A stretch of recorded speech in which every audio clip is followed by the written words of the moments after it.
Aðeins Seðlabankinn og Fjármálaeftirlitið á Íslandi stóðu sig verr en sömu stofnanir á Írlandi í aðdraganda fjármálakreppunnar 2008. Þetta mat hagfræðiprófessors sem bar vitni fyrir þingnefnd í Dyflinni sem rannsakar bankakreppuna á Írlandi.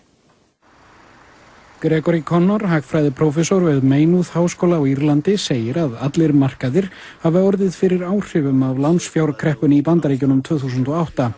Vandi Íslands og Írlands hafi þó verið keimlíkur of mikið erlent lánsfé í bankakerfinu. Another parallel which I think has been underappreciated was the very poor prudential oversight of the Icelandic central bank during their credit bubble. I think that's been underappreciated. En Seðlabankinn hafi ekki einn brugðist heldur einnig fjármálaeftirlitið. Á Írlandi hafi góður árangur í rekstri á samstarfsvettvangi írskra fjármálastofnana EFSC orðið hvatning til minni reglusetningar.